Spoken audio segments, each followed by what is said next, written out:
సాయిబాబా పారాయణము. సాయిబాబా పారాయణములో ఈరోజు మనం బంగారం నాకెందుకు, బంగారం లాంటి మీ హృదయాన్ని నా యందు లగ్నం చేయాలి అని చెప్పిన బాబా కథ మరియు భక్తులకు స్వప్నంలోనే వైద్యం చేసిన బాబా కథలు తెలుసుకుందాము. సద్గురు సాయినాథ్ మహారాజ్కి జై. మొదట ఏదయ్యా బంగారము. ఒకానొక పర్యాయం ఒక రాణి శ్రీ సాయిబాబా దర్శనార్థమై వచ్చి అనేకమైన బంగారు జవహారితో నిండి ఉన్న ఒక పెట్టెను బహుమానంగా పంపింది. ఆ జవహార్ని చూసి దర్బార్లోని వారంతా బంగారం బంగారం, అది ఏది కానట్టు తన ముందేమీ లేనట్టు అలా నిర్మలంగా నిరామయంగా కూర్చుని ఉన్నారు. బాబా ఆ జవహారి ప్రభావానికి మహల్సాపతి కూడా చలించిపోయాడు. సాయి ఇంత బంగారం ఎదురుపెట్టుకొని అలా ఉంటావేమిటి అని అడిగాడు. ఏది బంగారం? శ్రీబాబా నిరామయంగా ప్రశ్నించారు. ఇదిగో అన్నాడు మహల్సాపతి జవహారిని మరింతగా బాబా ముందుకు జరుపుతూ. అది బంగారమా? మళ్ళీ ప్రశ్నించారు శ్రీ సాయి. కాదా? భలేవాడివి, బంగారు గురించి నాకు తెలియదా? నీకు తెలుసా అన్నాడు మహల్సా. నీకే తెలుసులే, ఏది చెప్పు అని తన హృదయం మీద చెయ్యి వేసుకుని చూపిస్తూ, చెప్పండి మహల్సాపతి, ఇది బంగారమా అది బంగారమా అని అడిగారు. మహల్సాపతి కంగు తిన్నాడు. రెట్టించారు శ్రీబాబా. చెప్పవయ్యా మహల్సా, ఈ బొందెలోనిది బంగారమా, ఆ భూషణంలోనిది బంగారమా? దర్బార్లోని భక్తులు జంకారు. బంగారం నాకెందుకు, బంగారం వంటి మీ హృదయాల్ని నా యందు లగ్నం చెయ్యాలి గాని అని అంతరార్థంలో బాబా చేసిన ఈ బోధనకు ఆ రాణిలోని అహం నశించింది. పదే పదే బాబాకు మ్రొక్కి ఆయన ఆశీస్సులు అందుకొని తను తెచ్చిన భూషాణంతో సహా అక్కడి నుండి నిష్క్రమించింది. ఆరోగ్య విషయంలో అధికారం. భీమాజీకి స్వప్న వైద్యం. 1909 సంవత్సరంలో భీమాజీ పార్టీలోని అతనికి క్షయవ్యాధి సంక్రమించింది. ఎన్ని రకాల వైద్యాలు పనిచేయలేదు. ప్రతి వైద్యానికి జబ్బు ముదిరిందే కానీ కుదరలేదు. డాక్టర్లు ఏ క్షణమైనా చనిపోవచ్చునని చెప్పారు. దాంతో క్షణక్షణం మరణంగా బ్రతుకుతున్నాడు భీమాజీ పార్టీలో. దానికి తోడు ప్రతి 5 నిమిషాలకు నోటమ్మట రక్తం పడుతూనే ఉండేది. చివరి చూపులు చూడడానికి బంధుమిత్రులంతా అతని ఇంటికి వెళ్ళసాగారు. మొత్తం మీద వారిలో ఎవరో శ్రీ సాయిబాబా మహిమ గురించి చెప్పారు. నట్టేట్లో కొట్టుకుపోయేవాడికి గడ్డి పరక దొరికినా దాని ఆత్మరక్షణే వాడుకుంటాడు కదా. అటువంటిది సర్వశక్తిశాలి అయిన బాబా గురించి విన్నాక ఊరుకుంటాడా?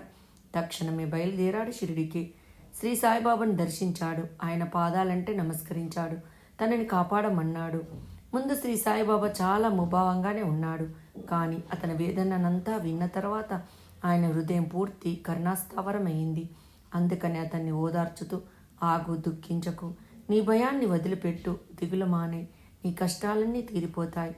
ఎలాంటి కష్టాలలో ఉన్నా, బాధాగ్రస్తులైనా పీడితులైనా సరే, ఏ క్షణంలో ఈ మసీదు మెట్లెక్కుతారో ఆ క్షణమే వారి సమస్తమైన దౌర్భాగ్యాలు నశించిపోతాయి.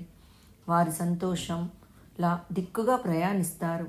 ఇక్కడి ఫకీరు చాలా కరుణామయుడు, నిన్ను కాపాడుతాడు, అల్లా అచ్చాకరేగా అన్నారు. అంతఃపూర్వం ప్రతి 5 నిమిషాలకొకసారి రక్తం కక్కుకునే భీమాజీకి శ్రీ సాయి సమక్షంలో ఒకసారి కూడా నెత్తురు పడలేదు. శ్రీ సాయిబాబా ఇచ్చిన ఆశీస్సు నెత్తురు పడకపోవడం అనేవి భీమాజీకి బాబాపై ఎనలేని గురిని కుదర్చాయి. వ్యాధి నయ్యమయ్యేదాకా అతనిని షిరిడిలోనే ఉండమన్నారు. కానీ ఏ రకంగా చూసినా రోగికి నివాసయోగ్యం కానీ భీమాబాయి ఇంటిలో బస చెయ్యమని ఆజ్ఞాపించారు. శిరస వహించాడు భీమాజీ. కానీ శ్రీ బాబా అతనికి ఏ మందు మాకు ఇయ్యలేదు. ఆహార విహారాలకు నియమాలు చెప్పలేదు. అతనికి అన్ని విధాల అసౌకర్యమైన చోట అలా ఉండమన్నారంతే. రోజులు గడుస్తున్నాయి. బాబా వైద్యం చేస్తూనే ఉన్నారు. ఎలా అంటే కలలో. అవును, స్వప్న వైద్యం చేశాడు. అవును, భీమాజీకి ఒక కల వచ్చింది. ఆ కలలో అతను పాఠశాల విద్యార్థిలా ఉన్నాడు. శ్రీ సాయిబాబా మాస్టర్లా ఉన్నాడు. పద్యం అప్పగించలేదనే కారణంగా శ్రీ సాయి మాస్టరు భీమాజీ విద్యార్థిని కొడుతున్నాడు. ఈ కల కనబడిన తదుపరి భీమాజీకి జబ్బు తగ్గుతున్నట్లుగానే అనిపించింది. కానీ లోపల లోపల బాధ మాత్రం అలాగే ఉండేది. అంతలోనే మరొక స్వప్నం వచ్చింది. అందులో శ్రీబాబా భీమాజీ ఛాతి మీద ఒక పెద్ద బండరాయిని పెట్టి పచ్చడి నూరినట్లు పైకి కిందికి అరగదీస్తున్నారు. అంతే. ఆ 2 స్వప్నాలతో భీమాజీ వ్యాధి తగ్గిపోయింది. కొందరు విస్తపోవచ్చు, కలలో కనిపించి వ్యాధులు నయం చేస్తారా ఏమిటి అని.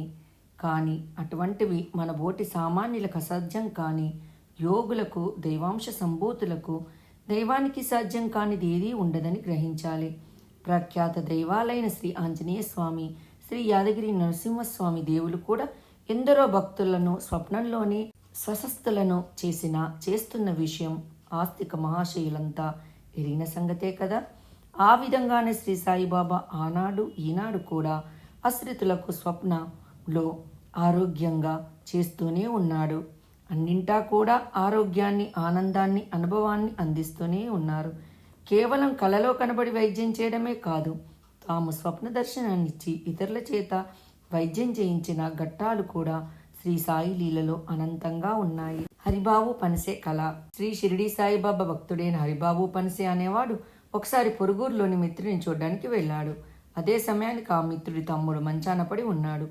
ఏమి చేసినా పరిస్థితి మెరుగుపడకపోవడంతో ఆ మిత్రుడు పనసేని సమీపించి, నీ సాయి నిజంగా మహాత్ముడే అయితే నీ ద్వారానే నా తమ్ముడిని కాపాడాలన్నాడు. కానీ రోగి పరిస్థితి చాలా ప్రమాదంగా ఉండటం వలన పనసే తప్పించుకోవాలనే ఉద్దేశంతో చాలా ఎక్కువ ఫీజు అడిగినాడు. అందుకు మిత్రుడు అంగీకరించడంతో పనసే కూడా శ్రీ బాబా మీదనే భారం వేసేశాడు. ఆ రాత్రి శ్రీ సాయి పనసేకి కలలో కనబడి రోగికి ఇవ్వవలసిన మందుల్ని పనసేకి చెప్పాడు. మరునాడు మందుల్ని వాడగానే రోగి కోలుకోసాగాడు. ఇది విచిత్రంగా అనిపించవచ్చు, కానీ భగవంతుడు చేసే లీలలు ఈ విధంగానే ఉంటాయి.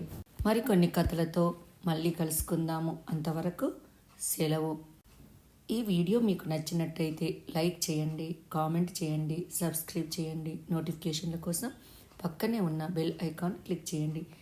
మీకు ఇంకేమైనా కావాలని అనుకున్నచో కామెంట్ రూపంలో తెలియజేయండి.